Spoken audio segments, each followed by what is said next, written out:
Kisikwa, Karabarabas, Nuachi, Iyo Kisikwa, Kwani.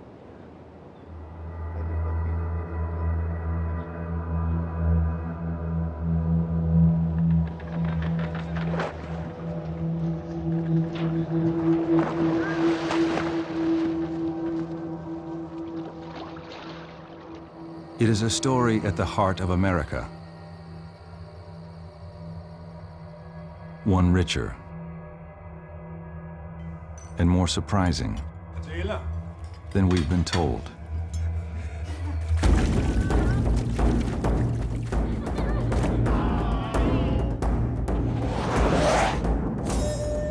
American Experience presents a story that spans 300 years and a vast continent. The greatest thing a person can have is the power. Beneguzzi, it's scary. It is a story of hope, courage, and survival. We were about to be obliterated culturally. Our spiritual way of life, our entire way of life was about to be stamped out.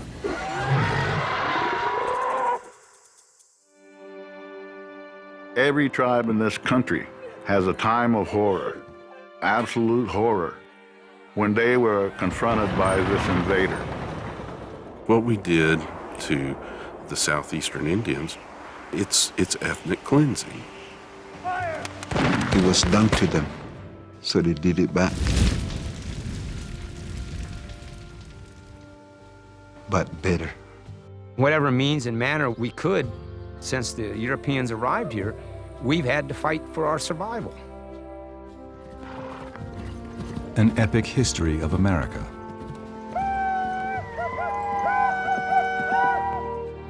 Seen through native eyes. Too remarkable. Too inspiring to ever forget. The Master of Life has appointed this place for us to light our fires. And here we shall remain.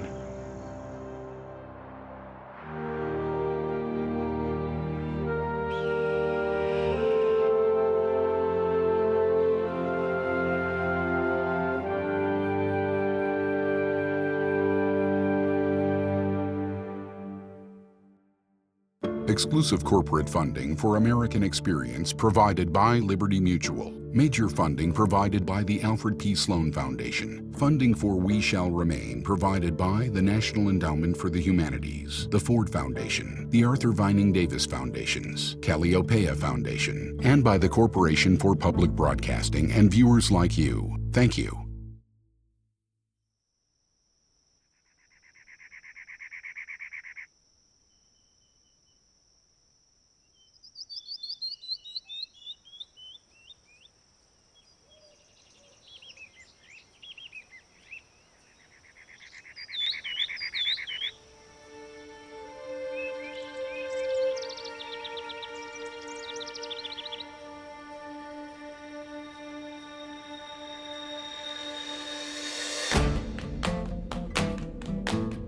In 1886, in the blazing summer heat, 39 Apaches raced across the desert Southwest, chased by 5,000 American soldiers. They were the only Indian people in the entire nation still fighting the U.S. Army. For many months, the handful of men, women, and children evaded capture, running, running, then running some more, as much as 80 miles a day. Across the nation, Americans were horrified by details of the chase, some real, many exaggerated. 39 people were on the run that summer, but the soldiers were really after only one man. To his hunters, he was a vicious killer, capable of murdering without mercy. To the Apaches, he was more complex, courageous yet vengeful, an unyielding protector of his family's freedom, yet the cause of his people's greatest suffering. In the course of the chase and in the years that followed, he would become a legend and the symbol of the untamed freedom of the American West. His name was Geronimo.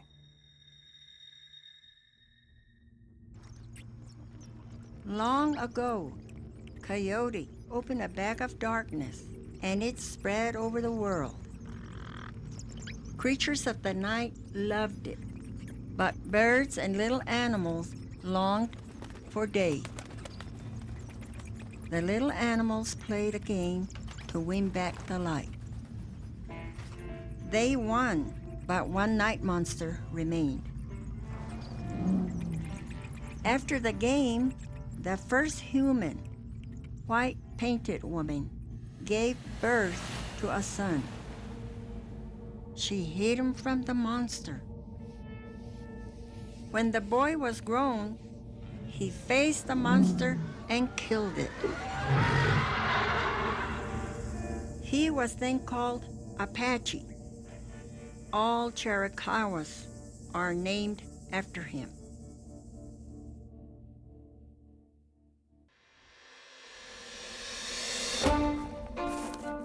Geronimo was born sometime in the 1820s at the headwaters of the Gila River, along the border of what became Arizona and New Mexico.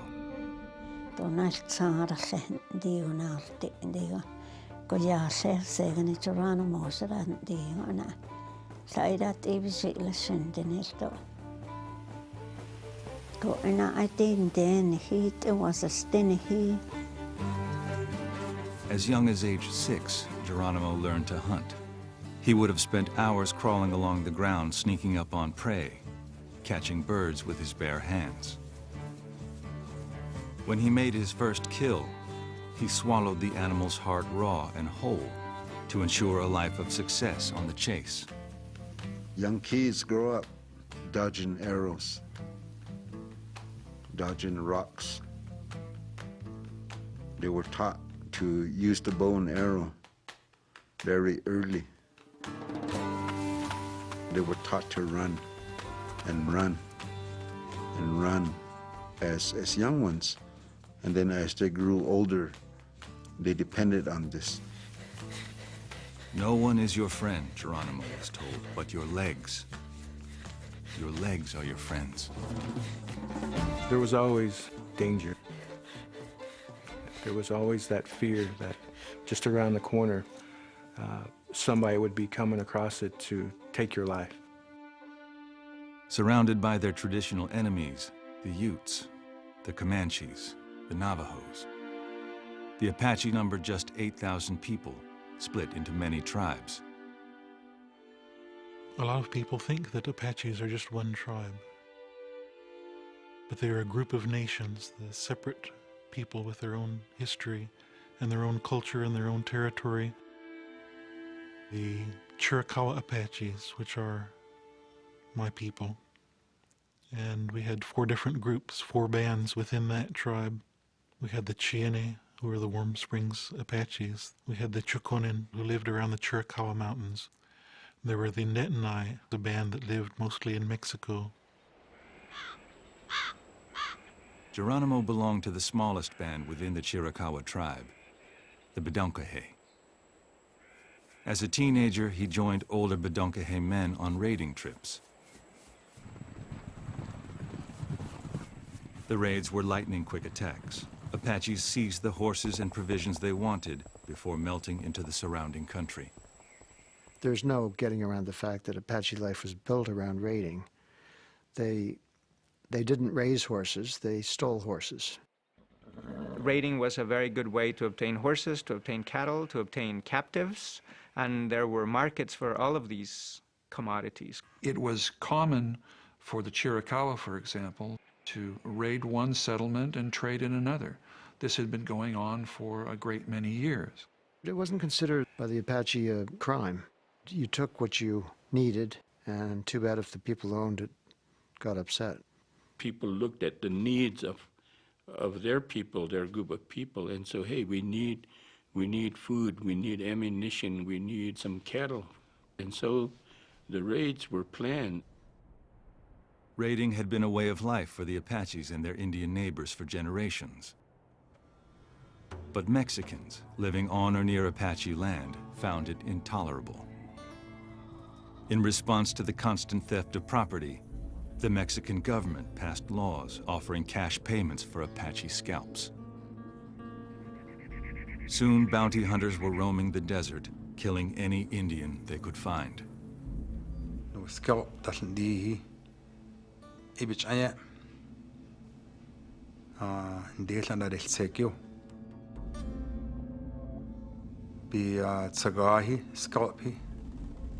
$25 in lile. Istanahi $50. In dehi. They get out there, warriors, see, $100. In spite of the bounty hunters, the Apaches continued raiding.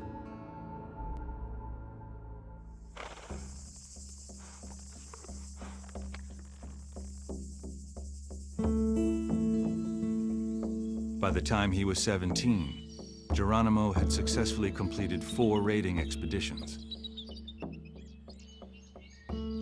Now, in the eyes of the Bedonkohe, he was a man. Old enough to join the hunt and choose a wife. He fell hard for a slender young girl named Alope. I think Alope was, to use a kind of corny Americanism, the love of his life. Geronimo went to Alope's father to ask for her hand in marriage. And the old man said, it's going to cost you a lot of horses. And I think it's Dad saying, she's too good for you. Geronimo disappeared. When he returned several days later, he led a long string of horses. This, Geronimo later explained, was all the marriage ceremony necessary in our tribe. Within a few years, Alope and Geronimo had 3 children. As their young ones grew, the couple celebrated each stage of their lives with age-old rituals. When the baby is born, there's a small ceremony for the cradle. And then later on, when they start walking, there's another small ceremony for that. Like most Apache women, Alope pierced her baby's ears to make her children grow faster, and bathed them in water steeped with wildflowers to make their skin strong. And just as their parents had done, Alope and Geronimo taught their children to sing prayers to Yusen, the Creator, for health, strength, and wisdom.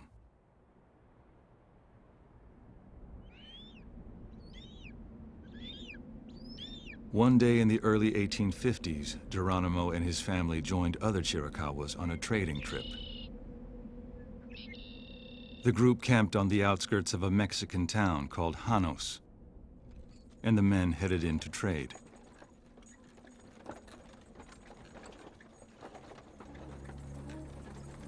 On the way back, the Chiricahuas met distraught members of their band. Mexican soldiers had ransacked their camp, the women cried, stealing their ponies and supplies, leaving their wickiups in ruins. The Apaches scattered. That night, Geronimo slipped back into the camp.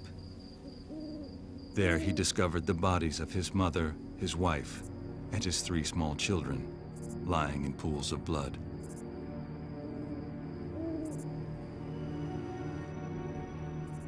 When he saw all his family massacred there, he cut his hair, and he left his hair there with them. You see all the pictures that were taken, you see their hair short like mine.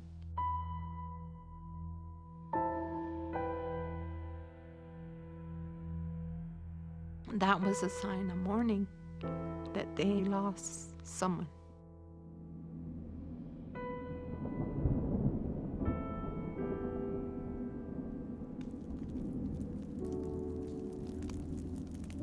When Geronimo returned home, he ripped down his wife's paintings, tore apart strings of beads she'd made, and gathered his children's toys. And just as Apaches had done for generations when loved ones died, he set everything his wife and children had owned on fire. Geronimo's attitude changed after his mother was killed, after his wife was killed, after his children was killed. And so that created an attitude towards the non-Indians. It just changed him completely and totally. Maybe it wasn't a wise thing to deal with things like that, but he wanted revenge. Your wife's dead, your kids are dead, your mother's dead. That's your life. Taken away from you in an instant. They didn't want to make you go kill everybody.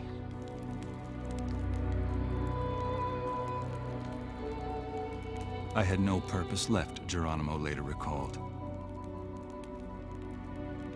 My heart ached for revenge.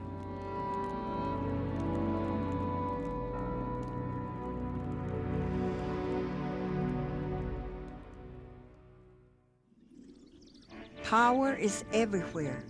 It lives in everything.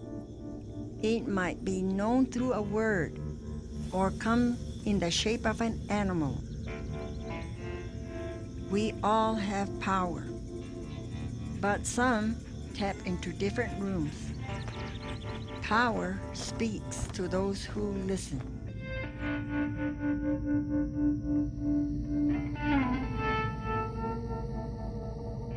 The greatest thing a person can have is the power. Beneguzzi, it's scary. The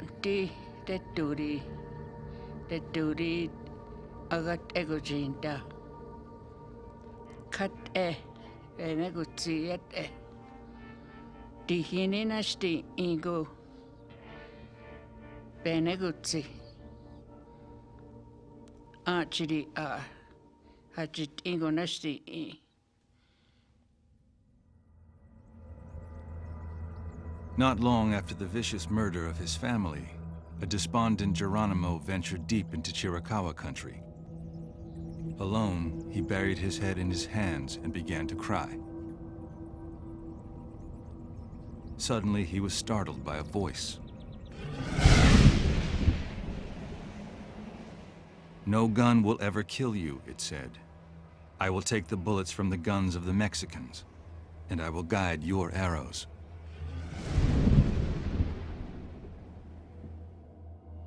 Geronimo later said that he had been given what Apache people call power, a gift from Usen. The concept of power is fundamental in Apache belief.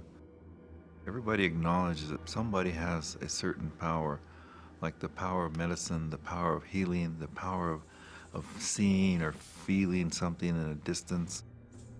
There were people that knew where you were, people that knew about horses, people that knew about hunting. We call this power. Dark Ewdi was a year of Silande. I'll Condi.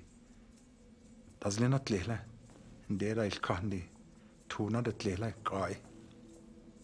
Guyanle was then a eta, yen den Lila, a celebration. Soon after the voice spoke to him, Geronimo put his power into action.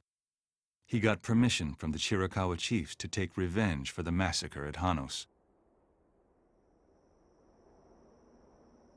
With a force of 200 men, he lured the Mexican soldiers who had killed his family into battle.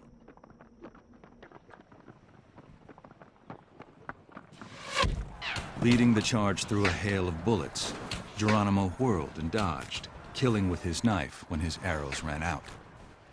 So he's dashing back and forth, running this zigzag pattern, and obviously scaring the daylights out of the Mexicans. They have never run into an antagonist quite like this guy. I don't care what you put up against him. He'll come after you. That's the kind of fighter he was. He was a true-blooded Chiricahua fighter. And he said he wasn't scared of bullets. That I heard from my grandpa. Geronimo and his men decimated the enemy. From that day forward, Mexicans would shudder at his name, while the Chiricahuas would accord him great respect. As a sign of his status, over the years he would take many wives, including the daughter of the greatest Chiricahua chief, Cochise. Yet Geronimo would never be a chief himself. For the Apaches, he was too impulsive, too fretful, too vengeful. We had many people in our tribe who had the characteristics appropriate for being a chief, who were well respected and who were known for making careful decisions for the well-being of the people. And Geronimo was not among those. For the 10 years after his celebrated victory, Geronimo fought one bloody battle after another with Mexicans. In all that time, he was completely unknown to Americans. His first encounter with them was friendly. A handful of land surveyors came through Apache country, and Geronimo traded ponies, skins, and blankets with them for clothing and food. They were good men, he remembered, and we were sorry they had gone on into the West. They were the first white men I ever saw. He may wonder, this is a whole different species of person from the Mexicans who have raided and killed and enslaved us for maybe a century. Maybe we have something to hope from these white eyes. The Apaches didn't know it at the time, but the men who traded with Geronimo had been sent to mark a new international boundary. At the end of the Mexican-American War in 1848, the United States had wrested huge swaths of territory from Mexico, including large areas of Apache land. The surveyors were followed in the 1850s by thousands of other Americans, as fortune hunters streamed through Chiricahua country on the way to California gold. The Apaches debated how to respond to the newcomers. They looked to the one leader who could speak for all of the Chiricahua bands, Geronimo's father-in-law, Cochise. Cochise was probably the greatest warrior and chief that the Chiricahuas had ever had. I think even to this very day that name is spoken with great reverence. Cochise is one of those people who earns a reputation, not only as a warrior, but as a statesman, if you like, as a diplomat. The Americans, Cochise believed, were an irritant, not a threat. He negotiated a deal allowing travelers, goods, and mail to pass through his people's land. But when Spanish gold mines were rediscovered in the Southwest, American prospectors came to stay. The miners that descend on Arizona are mostly a lawless bunch of people. Mining camps are full of young men who are almost completely beyond any social bounds. They are one of the worst places in the American West. They are absolutely full of racism. Miners are disastrous for most Native American people. Some miners were barbarous, poisoning the Apaches' food with strychnine, cutting fetuses out of the bellies of pregnant women, selling Apache girls into slavery. When Americans decapitated a venerated Apache chief and sent his boiled skull back east as a gruesome trophy, they pushed Cochise too far. He believed in punishing someone that was wrong and in punishing people that were responsible for, his people dying or getting hurt. He wasn't going to let anybody take advantage of him or his people.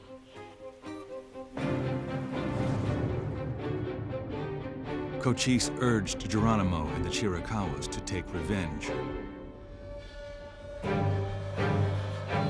All of the Indians agreed not to be friendly with the white man anymore, Geronimo later said. Sometimes we attacked the white men, sometimes they attacked us. The Chiricahuas ambushed stagecoaches and wagon trains, mutilating their victims, smashing heads with rocks, stabbing corpses with their spears, dangling bodies over fires. What happened back then happened because they were humans. It was done to them.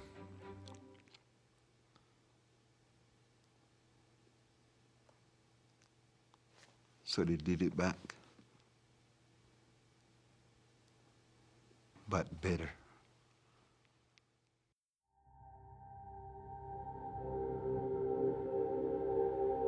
In his 40s now, Geronimo's face showed the ravages of war.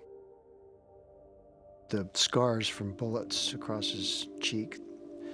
One journalist spoke of how one of those injuries had caused him to seem to have a perpetual sneer, a sneer of hatred, a sneer of contempt. The man had a very impressive face. Extremely handsome in his way. In Apache, one would say hashke. There is a measure of meanness and anger in the face.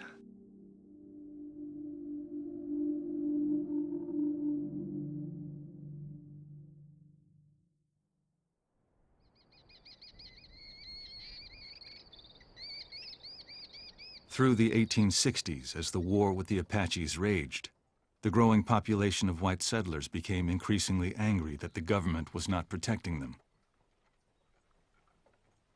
In the frontier town of Tucson, to the east of Chiricahua Territory, newspapers called for retribution. While utter extermination might not be considered practical, one columnist wrote, sound whippings of Apaches should be encouraged. We must stand by our race, for blood is thicker than water, declared another. Let slip the dogs of war in good earnest upon all Indians. News of the escalating violence shook Washington. To bring order to the Southwest, President Ulysses S. Grant sent his most respected Indian fighter to Arizona. A veteran of the Civil War, General George Crook had been fighting Indians ever since. Though he would prove ruthless in his pursuit of Apaches, Crook had an unusual empathy for Indians. General Crook, from the perspective of our own tribe, was one of the generals who tried hardest to understand things from an Apache's perspective. And it was something that our people at that time greatly appreciated, that there was somebody who would actually talk with them. Crook was forever talking about how intelligent Apaches were. He was a firm believer that with proper forms of formal education, Apache people could quickly become civilized, quote unquote, and become upstanding members of society. Crook was charged with implementing a new federal Indian policy. Instead of treating native tribes as sovereign nations, as the U.S. had been doing for more than a century, Indians would now be wards of the state. Over the next decade, the American Army would force tribe after tribe onto reservations. The reservation becomes this dominant way of containing Indian people. This place where Indian people can be contained and then worked on, right? Transformed and changed so that they can have a future within American society. Crook's strategy was as simple as it was difficult to enforce. His basic idea was that if Apache people would stay on their reservations, he would do everything he could to make their lives comfortable. But those who refused and who continued raiding, he vowed to hunt down to the very last man. 10 years earlier, the Apaches' neighbors, the Navajos, had faced a similar choice: comply with the American demands or fight. The Navajos chose war. After a brutal military campaign, the American Army forced them into submission.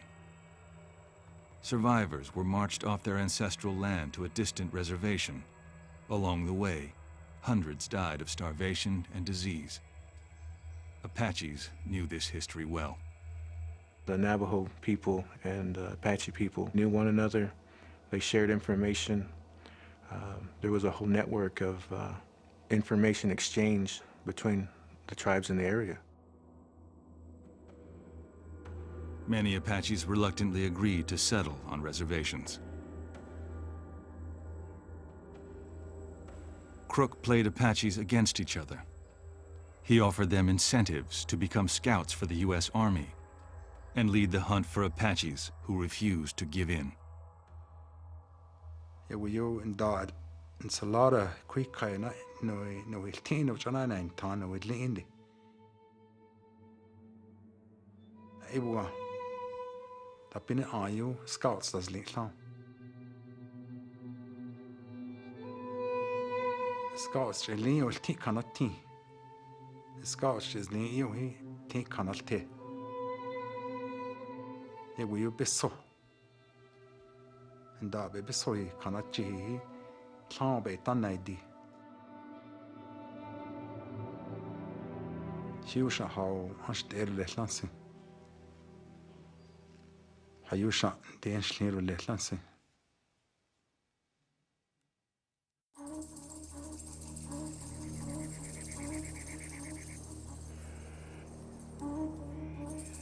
For several years, as one by one Apache chiefs agreed to reservation life, Cochise and the Chiricahuas continued to fight. But the time came when the great Chiricahua leader realized his people could not resist forever. Cochise recognized that the Anglo-Americans were a more formidable foe than the Mexicans. They had better technology. Their army was far more efficient. And he sensed that there was too many of them. There were so many people compared to his people.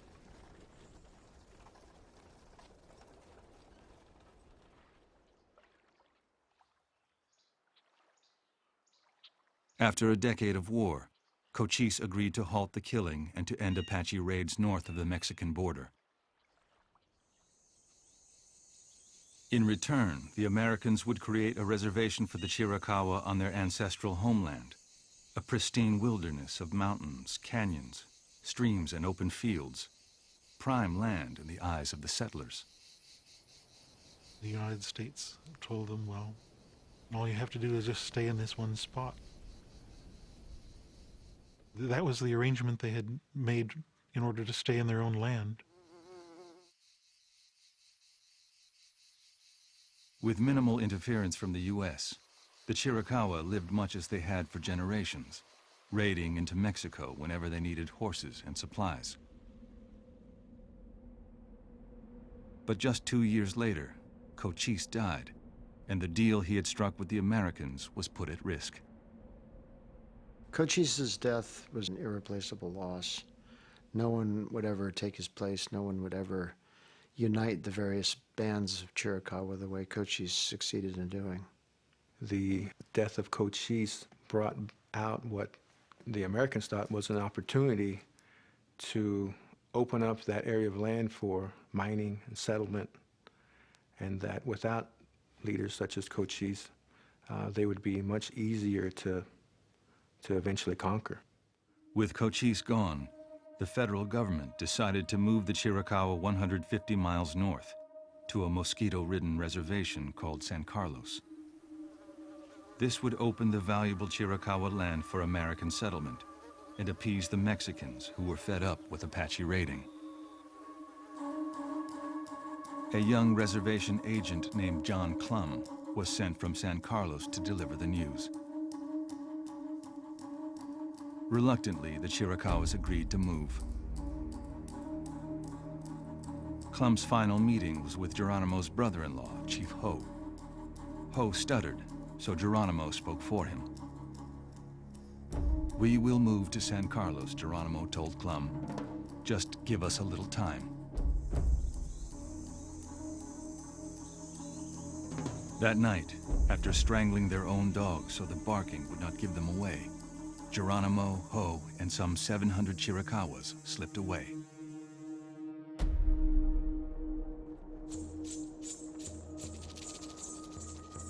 Clum was furious. Blaming Geronimo, not Ho, he became obsessed with capturing the Indian he believed responsible for the double cross.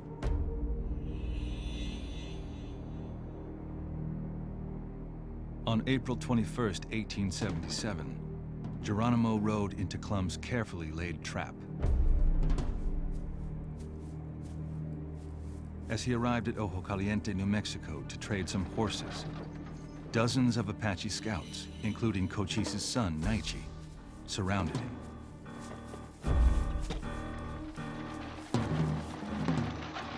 They carted him back to San Carlos in chains. He thought he was going to die. He thought he would be executed. He understands that he may not die in battle, something that his power tells him this will never happen. But it didn't say much about him dying at the end of a hangman's rope.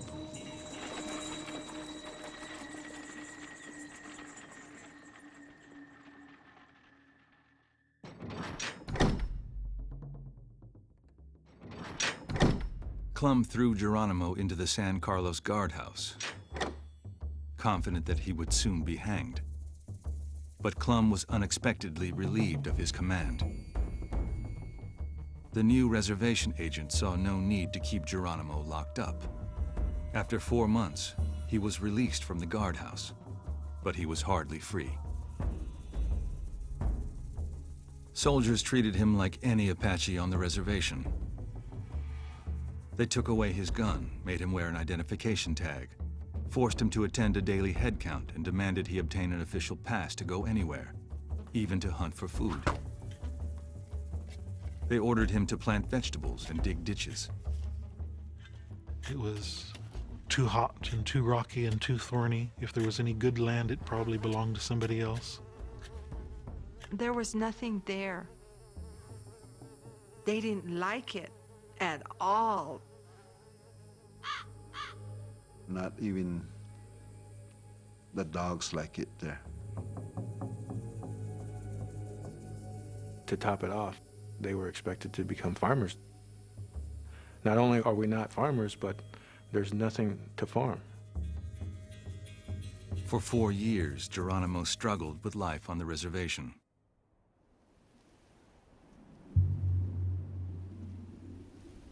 Then in the summer of 1881, he was drawn to the startling message of a charismatic Apache medicine man called the Dreamer. A former military scout well-versed in American ways, he urged a return to traditional Apache life.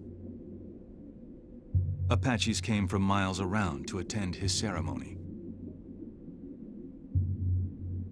The Dreamer marked east, south, west, and north with sacred cattail pollen.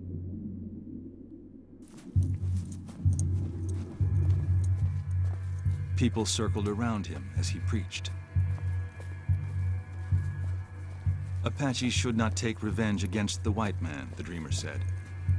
Usen would see that the Americans suffered for their sins in the afterlife. It was a plea for unity and peace, for a people who had seen little of either.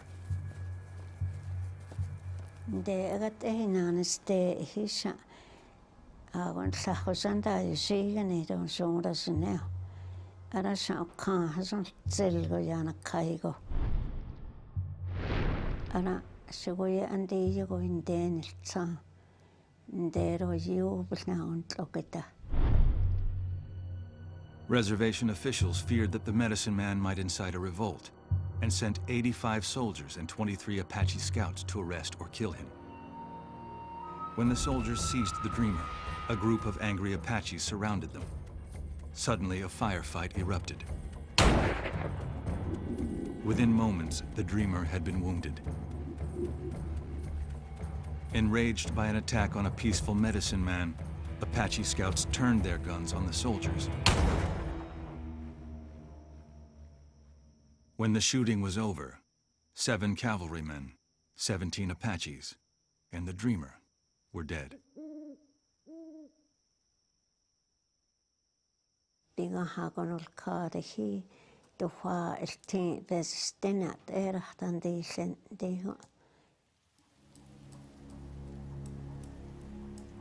Americans limped back to their fort. The scouts who had mutinied were arrested and several hanged. News of the battle shot across the country. The New York Times claimed that Apaches in Arizona had carried out a massacre as horrible as Custer's last stand. Anxious officials called for reinforcements from New Mexico and California. Soon, San Carlos was swarming with U.S. soldiers.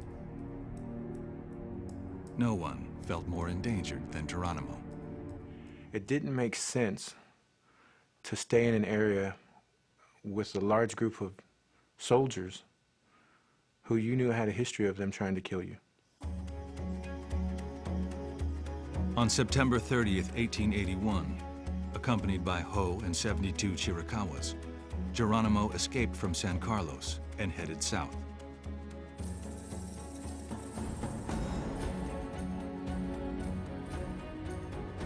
It was the beginning of 5 years of bloody Chiricahua resistance, the last Indian war ever fought on United States soil, and the transformation of Geronimo into a legend.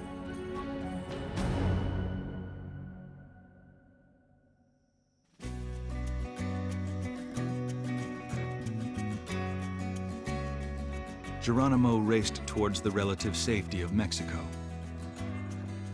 When he passed near the frontier town of Tombstone, terrified businessmen demanded protection. The town's newly elected mayor was John Clum, the former San Carlos reservation agent. He relished the opportunity of a second chance at his nemesis. He rounded up a posse, including a former sheriff made famous by a recent gunfight in Tombstone, Wyatt Earp. "If we get Geronimo this time," Clum declared, "we'll send him back to the army, nailed up in a long, narrow box, with a paper lily on his chest." For 2 days, the posse pursued Geronimo, but never even caught a glimpse of him. Geronimo headed for the one place Chiricahuas felt safe, a part of Apache territory high in the Sierra Madre that no outsiders had ever penetrated. The Americans called it the Apache Stronghold, but it was much more than that.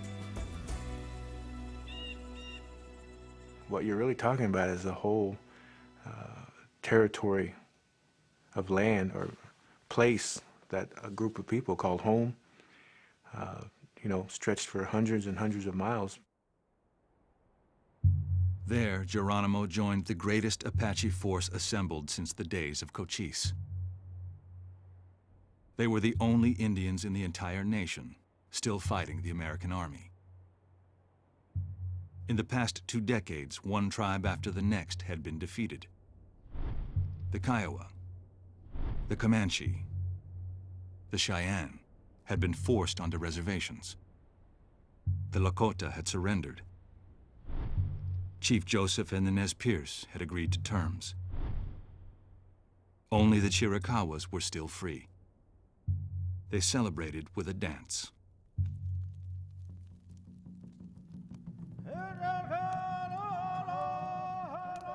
Everything that an Apache does is sacred.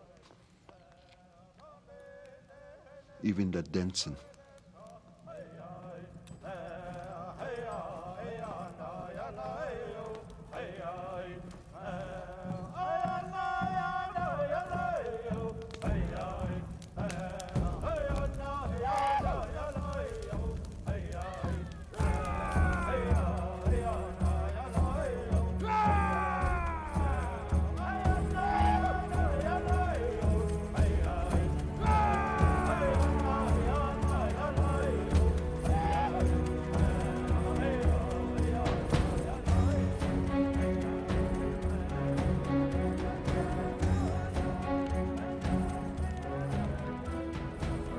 They feel a power and invincibility.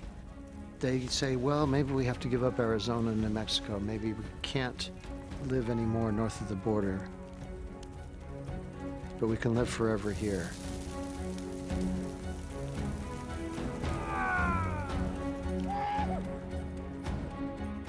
For several months, Geronimo and the Chiricahuas enjoyed a return to their traditional life. The men hunted and raided. The women gathered mezcal, dried beef, and made clothes from plundered Mexican cloth. But Geronimo couldn't stop worrying. He knew that it was becoming increasingly risky to raid local villages, and Mexican troops were gathering in the mountains. And he understood that as long as they lived off the reservation, the American army would be after them too. They needed more people. To get them, Geronimo posed an audacious and controversial plan. In a heated debate, he argued they should return to San Carlos, abduct their own people, 400 Chiricahuas under Chief Loco, and force them to join the resistance. Geronimo is a brilliant manipulator. He was able to talk people into things that their better judgment told them would not work. Geronimo was said to be a good talker. That seems to be one of his primary characteristics.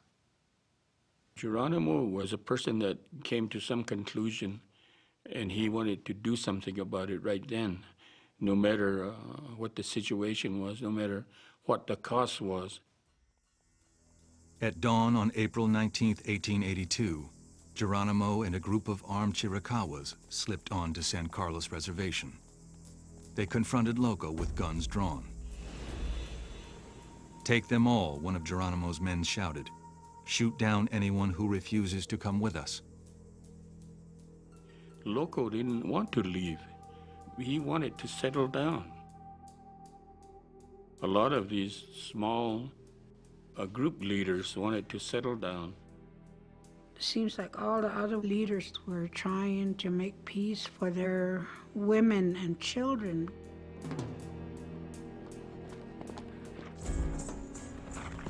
Loco and his band were forced on a harrowing trip to the stronghold.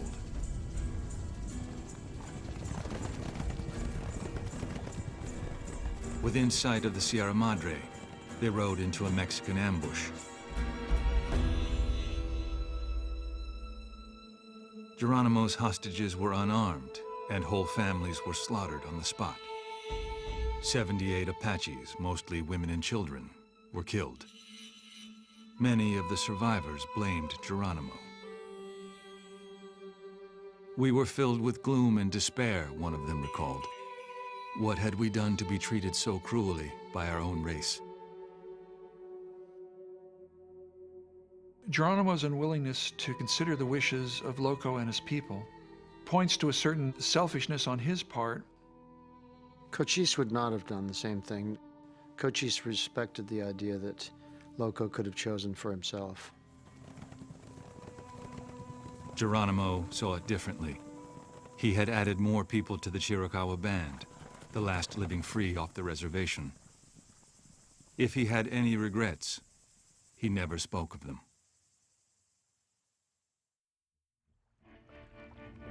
Coyote threw a stone into water.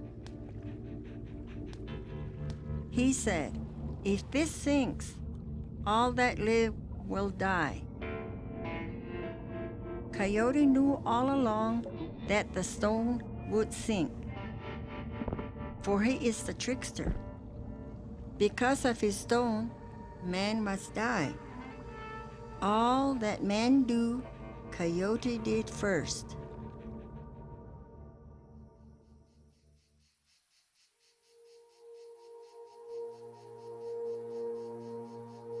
One spring night in 1883, U.S. soldiers apprehended a young Apache man slipping onto the San Carlos Reservation.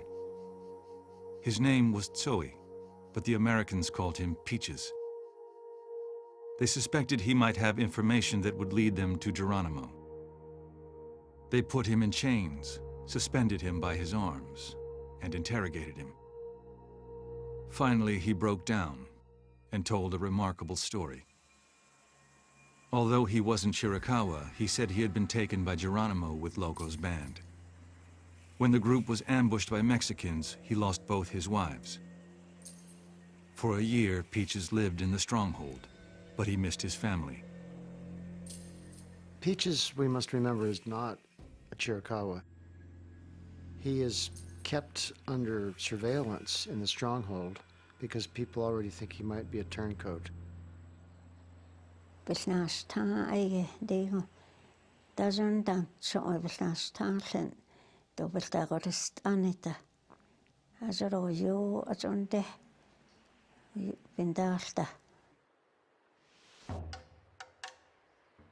Life in the stronghold, Peaches said, was hard. The Chiricahuas moved every few days and were low on food. Yearning to see his mother at San Carlos, Peaches slipped away one night and walked back to the reservation. It was the break Crook needed. Peaches knew where the stronghold was and how to get there. He could lead the U.S. Army to Geronimo. 6 weeks later, Geronimo was in Chihuahua, Mexico, when he had a premonition. Our base camp, he told the other men, has been invaded by U.S. troops. They raced back to find that Crook had occupied their camp with several hundred soldiers and Apache scouts. The stronghold had been breached. Now there was nowhere for the Chiricahuas to hide. It dealt an absolutely shattering psychological blow to Geronimo and the other Chiricahua. They believed we are always safe here in the stronghold. We can always, even if we can never live in north of the border, we can always come here and flourish. Reluctantly, Geronimo and the band agreed to return to the reservation.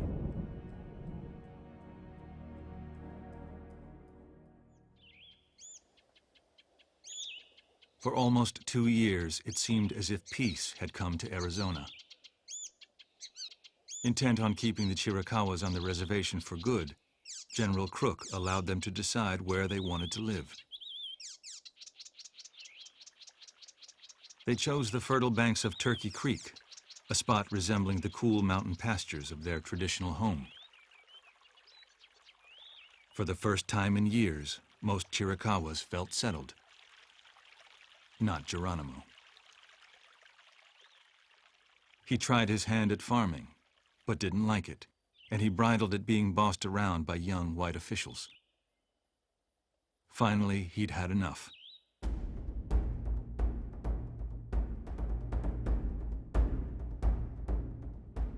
On May 17, 1885, Geronimo and nearly 150 people fled Turkey Creek, leaving the majority of Chiricahuas on the reservation. U.S. troops followed close behind. We were running all the time, my grandpa said. Always living one part one night, moving someplace the next time. The cavalry was always chasing us somewhere. We were running. It was always running. The fleeing Chiricahuas dispersed.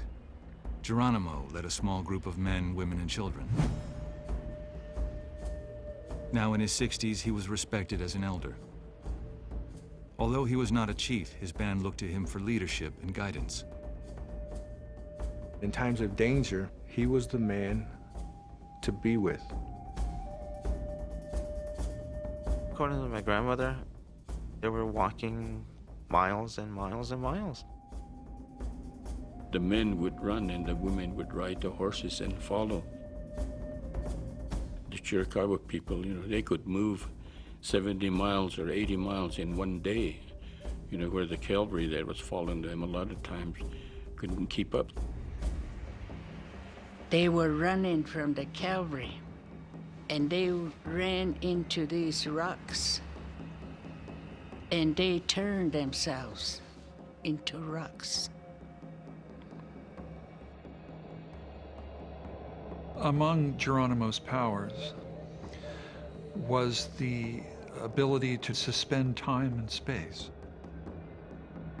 On one particular raid, he was actually able to hold off the dawn for a few hours, and so they could approach in darkness.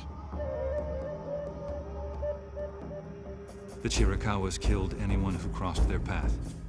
If we were seen by a civilian, one Apache recalled, it meant that Geronimo would be reported to the military and they would be after us. So there was nothing to do but kill. It was terrible to see little children killed, but the soldiers killed our women and children too. Once, Geronimo feigned friendship with a rancher, asking him to slaughter some sheep and cook them for his men. After they feasted on mutton, Geronimo shot and stabbed his host and the man's wife and children. He would have killed the White Mountain Apache family living on the ranch, but members of his band intervened, guns drawn, forcing Geronimo to back down. He was driven, and his people were driven to such a sense of desperation and futility and humiliation that striking back in anger could take, oftentimes really quite awfully horrific sorts of forms. You don't take over a continent in an easy way, and you don't give up a continent without fighting hard. So there's a long history that everyone understands that that's what the fight's about, and that it's going to be bloody and awful and violent and painful. Most settlers in the Southwest now saw Geronimo as simply a vicious killer.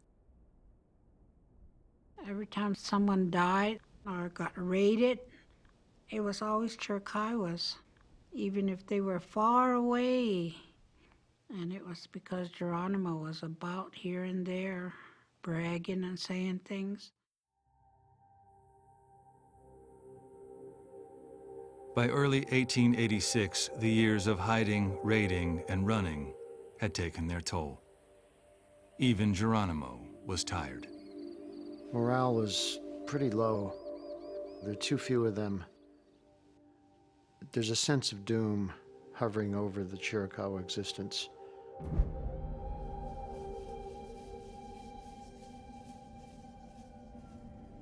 That March, Geronimo arrived at Cañón de los Embudos, south of the Mexican border, to meet with General Crook. Surrounded by 24 armed Chiricahuas, he sat down to talk about terms for surrender. Beads of sweat rolled down his temples. "There are very few of my men left now," Geronimo said. "They have done some bad things, but I want them all rubbed out, and let us never speak of them again." Crook had orders to demand unconditional surrender from the Chiricahuas, but he knew that Geronimo would never agree. After several days of negotiating, Crook promised that if the Apaches spent 2 years in an East Coast prison, they could return to Arizona. Geronimo and the Chiricahuas finally accepted Crook's terms. "I give myself up to you," Geronimo said. "Do with me what you please. Once I moved about like the wind. Now I surrender to you, and that is all."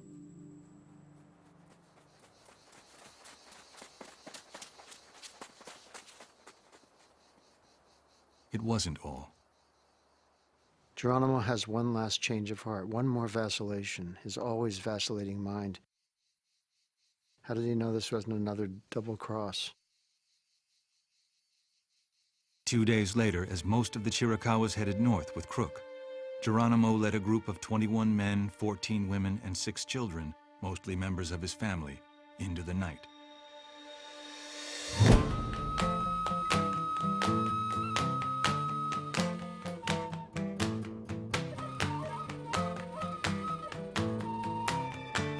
When Geronimo made that final break, it's hard to understand what was going through his mind, because he knew what he was facing.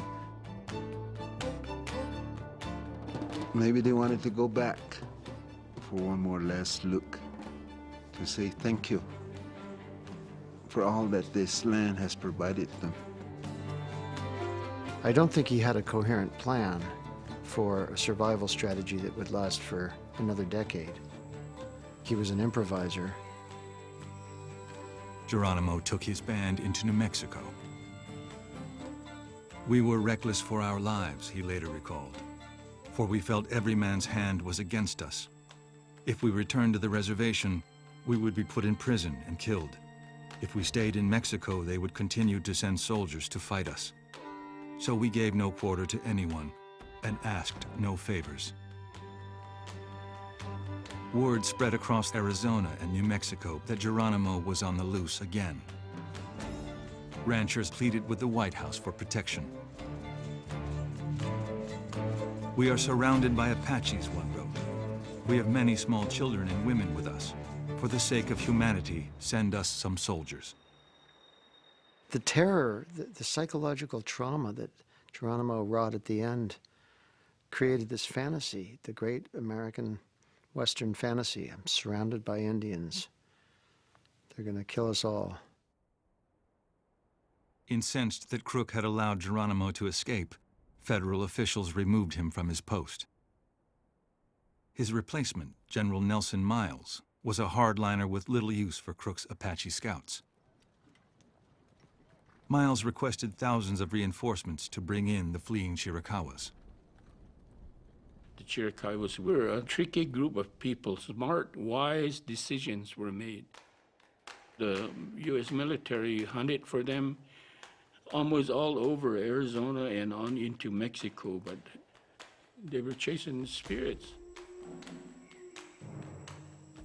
They're being pursued by 5,000 American troops, 1/4 of the U.S. Army, 3,000 Mexican troops, possibly 1,000 vigilantes. So you've got 9,000 hunters against 39 fugitives, and they never succeed in capturing a single man, woman, or child. If that isn't brilliant, nothing is. Journalists flocked to the Southwest and provided lurid and riveting accounts of the fugitives. He had achieved a notoriety that went well beyond the American Southwest. That's when he really becomes the most famous Indian in the West, and in the phrase of the day, the worst Indian who ever lived. Geronimo assumes an important symbolic status. His resistance is seen as the last resistance, not only of Chiricahua Apache people, but of Indian people in North America. After 3 months of fruitless searching, Miles was forced to turn to the scouts he disdained. Within weeks, 2 Chiricahua scouts with family ties to Geronimo climbed towards his remote mountain camp. Geronimo wanted to kill them, but a member of the band intervened. My grandfather drew his gun against Geronimo and told him not to shoot because they're family. If Geronimo had his way, those two would have never climbed that hill. The troops are coming after you from all over the United States, one of the scouts said. If you are awake at night and a rock rolls down the mountain or a stick breaks, you will be running. You even eat your meals running. You have no friends whatsoever in the world. I live at the agency, he added. Nobody bothers me. I sleep well. I have my little patch of corn. Geronimo finally agreed to meet with an army officer who outlined the terms of surrender. In spite of the feelings that Geronimo might have had, the wisdom that came with the Chiricahuas was still a part of his life. I think in the end, the wisdom took over. And so he negotiated with the cavalry, you know. Geronimo and his band would be sent to a prison in Florida. The president himself would determine when they could return home. As the negotiations wore on, the Chiricahuas learned that the Americans had decided to deport their entire tribe. Even the scouts, and those living peacefully at Turkey Creek, would be sent to Florida. My wife and children have been captured, one of the men said. I love them, and I want to be with them. The Chiricahuas began to surrender one by one. Geronimo was the last to give in.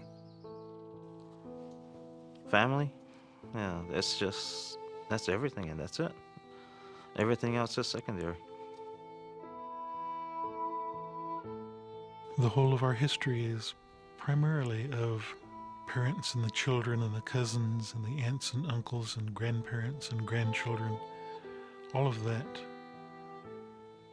is integral to Apache communities, the Apache existence. And the men didn't exist in isolation.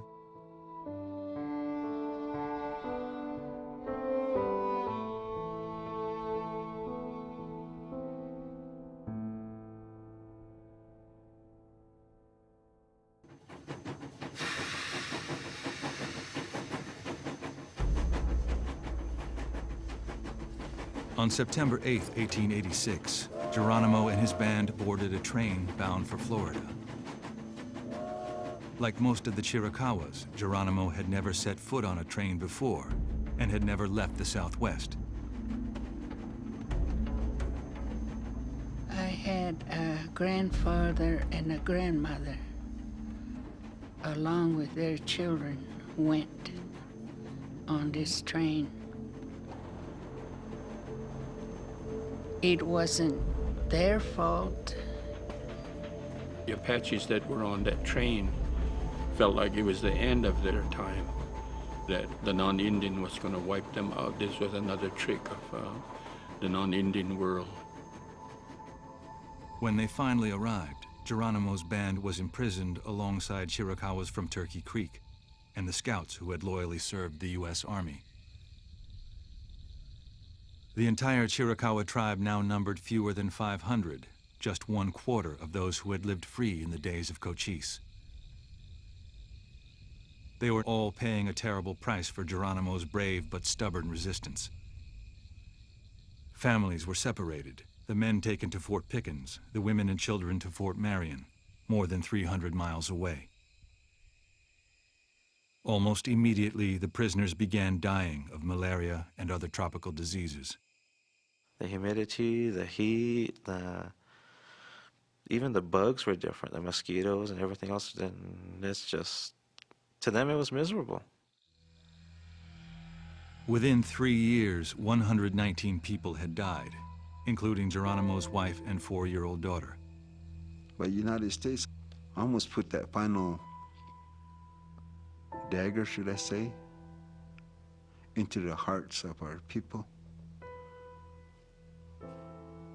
Almost carried out that manifest destiny. In a land, in a place that was worse than San Carlos.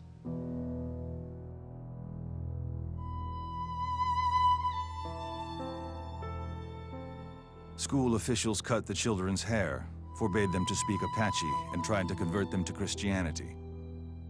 And our people were being told, well, that's all over with. You can't go back. Don't clutter their minds with all this old information.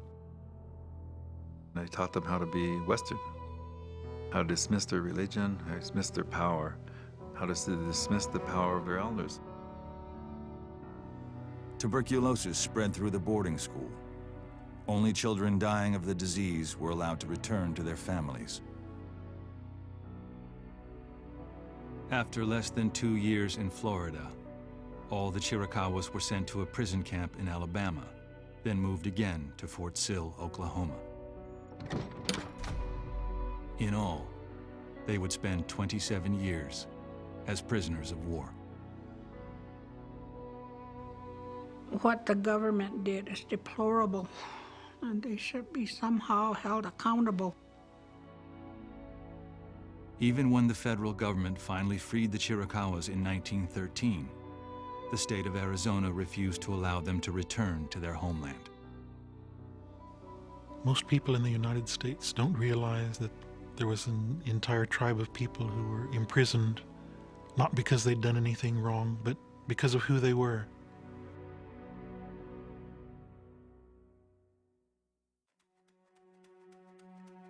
In a few short years, Americans came to view Geronimo in an entirely new way. When he had first arrived in Florida, crowds gathered at the prison to gawk at the wickedest Indian who ever lived. 8 years later, as Geronimo was being taken from Alabama to Oklahoma, crowds gathered again. This time they came to cheer a national hero. What had changed was America itself. Geronimo's surrender had ended the Indian Wars that had raged for nearly 3 centuries. Once that moment is perceived to be over, there's an almost immediate turn to a kind of nostalgic sensibility. Boy, you know, those were the days, right, when we faced off against these, you know, these challenging, dangerous Indian opponents. Gosh, I miss those times. Once the despised savage, Geronimo was now the valiant warrior who had held out against impossible odds. By the 20th century, Geronimo comes to stand for some of the values we hold most dear in America, the lone battler, the champion of his people, the guy who never gives up, the ultimate underdog. He becomes an icon, a sentimental icon of what was once a real enemy. And there's something amazingly American about that transformation. While other Chiricahuas were kept under guard, Geronimo was allowed to travel. He attended expositions and appeared in Wild West shows. Geronimo adopting or seen to adopt American culture represents a major symbolic victory. American civilization has arrived, and even Geronimo is now embracing it. In 1905, President Theodore Roosevelt asked Geronimo to lead his inaugural procession. As the 80-year-old Apache rode down Pennsylvania Avenue, people threw their hats in the air and shouted, "Hooray for Geronimo." Several days later, Geronimo met with the president and asked if he could return to Arizona. "My hands are tied as with a rope," Geronimo said. "I pray you to cut the ropes and make me free. Let me die in my own country." "It is best for you to stay where you are," Roosevelt replied.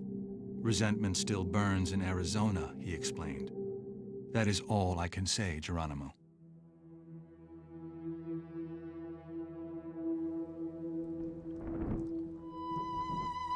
One day in February 1909, the most famous Indian alive was riding home when he was thrown from his horse.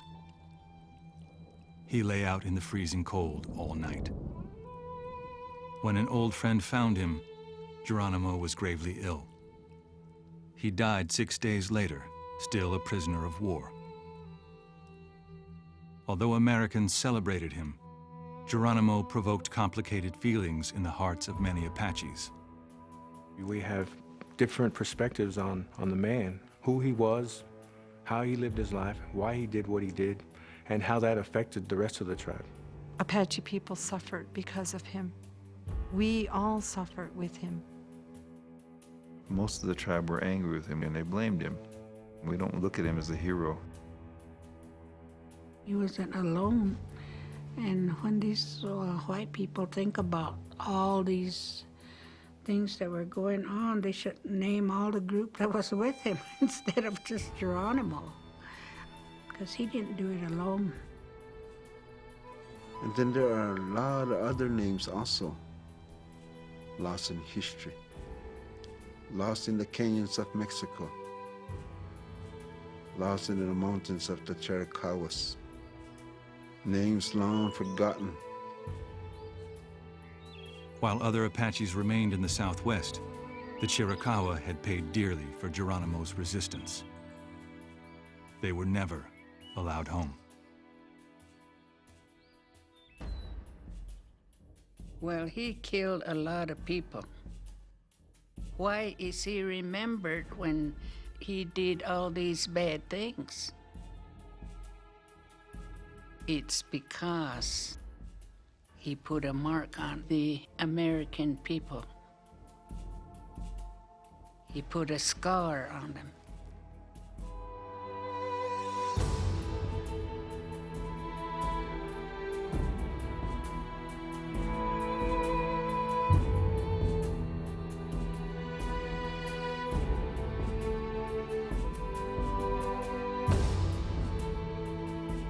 In the end, even Geronimo had regrets.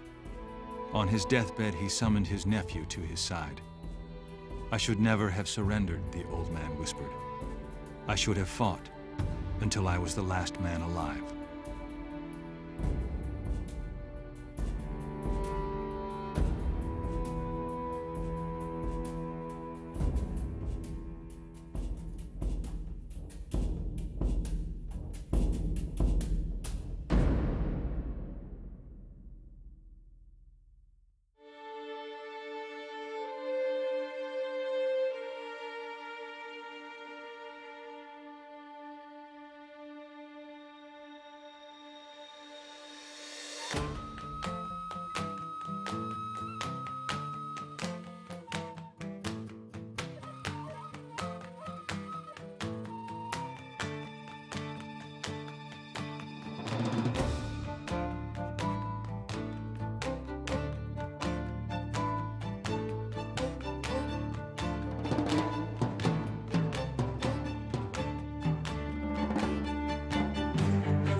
Exclusive corporate funding for American Experience provided by Liberty Mutual. Major funding provided by the Alfred P. Sloan Foundation. Funding for We Shall Remain provided by the National Endowment for the Humanities, the Ford Foundation, the Arthur Vining Davis Foundations, Calliopeia Foundation, and by the Corporation for Public Broadcasting and viewers like you. Thank you.